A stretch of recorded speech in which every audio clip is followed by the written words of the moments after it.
Alright guys, today we're playing Curious Expedition 2. It's a turn-based narrative roguelike that just came out on Steam January 28th, and it basically is a cross between what you'd expect from a mobile game and a casual game on computer, where you basically complete expeditions. So you go out to different islands and complete quests. They're generated randomly so that you have a different playing experience every time. So what we're going to do is play a new game here, and we're just going to skip right to Paris, which is the kind of hub of where you start your missions. There's 3 different difficulty levels depending on how tough you want the game. We're just going to pick the easiest today. And there is conditions too. If you die, you can either restart the expedition or start the mission over. So what you do at the start of a mission, you pick basically a party leader, and so here we're at the hub of Paris, France. The art style reminds me a lot of Tintin colors and kind of the atmosphere. So typically what you do when you start a mission or expedition, you would recruit somebody to add to your team and then buy supplies and go out to the island.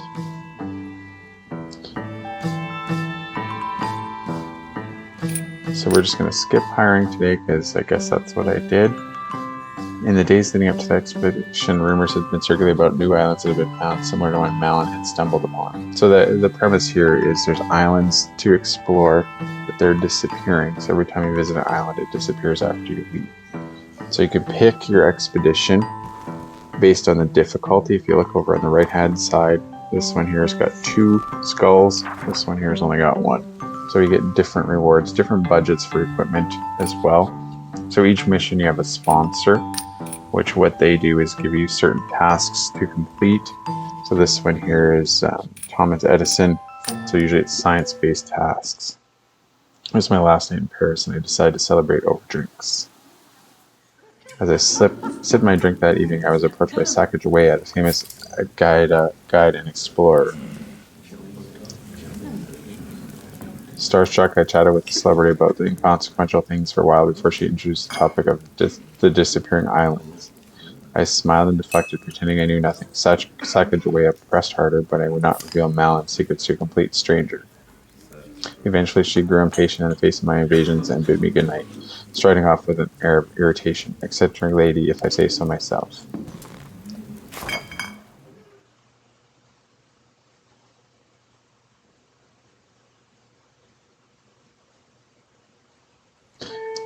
I pulled close to the island, meeting up with my supply vessel. I hoped Lux Labs would provide some useful equipment for my expedition. The shopkeeper hailed me loudly and handed me over a small package, a gift from Malin for my first solo expedition. I was sure it would prove useful. So usually buy equipment before the mission, and this equipment can help you either to trade with the locals, or you can use it to, I guess, in this case, food cans here to give you more sanity. Sanity is basically the energy that you need to move. There's climbing equipment there that helps you traverse mountains, medical kits to help heal your characters, because there is combat in this game. So you basically use the budget that the sponsor gives you to buy enough equipment for the expedition at hand.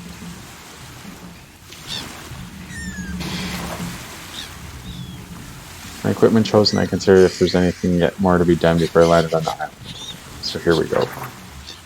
Scientists from Lux Labs had noticed strange magnetic disturbances on this island, as to take measurements from several key points to gather data for analysis. So that's our main victory condition. So if you notice, the island shows up here, and it's got fog of war, so you can't quite see what's going on until you explore the island. So in this case, those are the 2 points that we have to explore later on. So we're going to approach the natives here. We have interactions with people and creatures on the island, and this will vary island to island what kind of experience you have.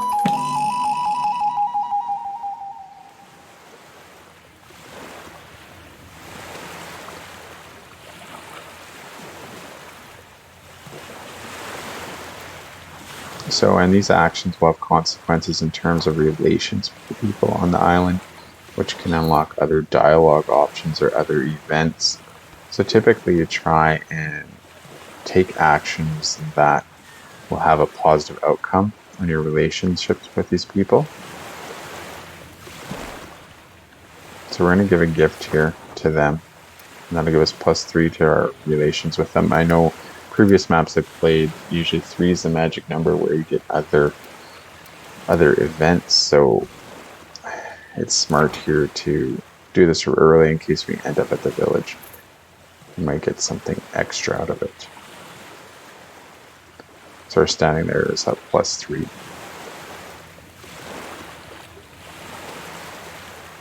And I played a few of these maps too, and these interactions or these events have been different so far. So basically what we're going to do is make our way over to the first place where we're supposed to take readings. So if you notice when we click on move there, you see that there's a cost in sanity. So sanity's up in the top right hand corner. Basically that's our energy for movement. The lower the number, the less distance we can travel, and also as the number gets lower, you end up with different events because of it, just because once your sanity goes low, you end up with weird encounters. So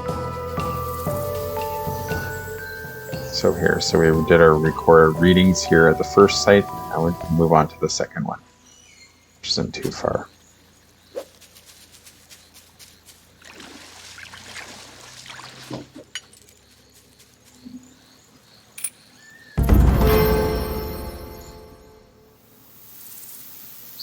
I set up my surveying equipment carefully, measuring the lay of land. My work here was complete. So we quit the game right away, but what we're going to do is explore a little bit more because we really played a couple minutes here.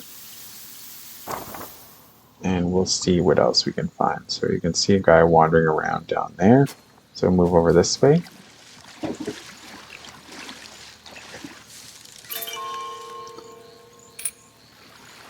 So if we approach this traveler, you're to maybe barter with him. Or it's a trader, sorry, so we can get other items. Which, I mean, you can find traders in these places, you can find people that need help, you can find a whole lot of things. Villages, it's actually quite amazing the number of different things you can find. So some of these equipments, like so this pistol is a weapon which we can equip on our characters. There's treasure map to find treasure, there's shovel to dig a hole where the treasure is.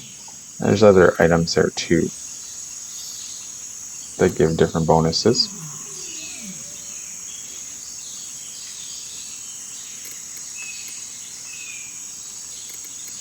And the thing is, you have to trade items that you already have, so you got to be careful. There's a balance between trading away everything and a balance between getting the stuff you need. So I'm going to trade some food, some chocolate, and a pheasant we found for a gun and a treasure map.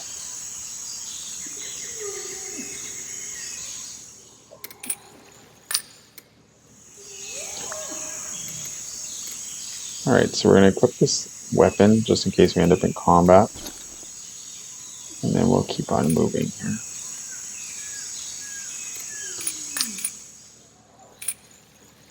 So we're trying to get to this little marker here, but this trader sign is in the way, so yeah, I didn't mean to click that.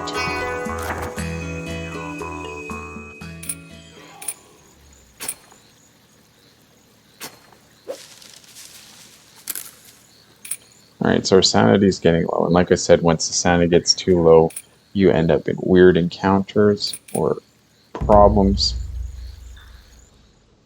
And you can restore it using chocolate, whiskey, other food, and certain encounters like this one.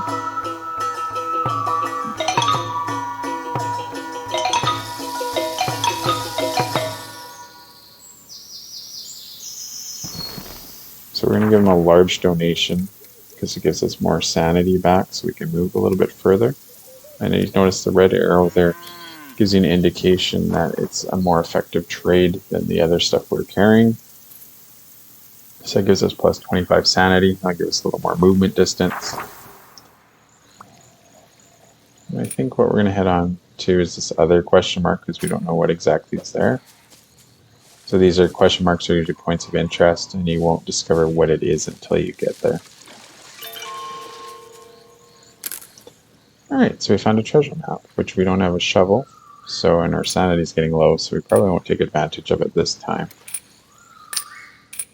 Yeah, we have no shovel. So we'll just maybe forget about it on this island and remember it for next time. Okay, so what we're going to do is head on back to our boat.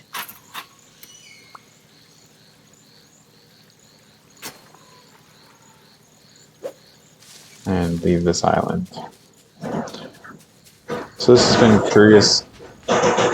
Curious Expedition 2. It's a turn-based narrative roguelike and set in the 19th century where you explore. It's kind of got the inklings of a mobile game, but it is nice in the fact that it's basically a roguelike, so a different version every time you play.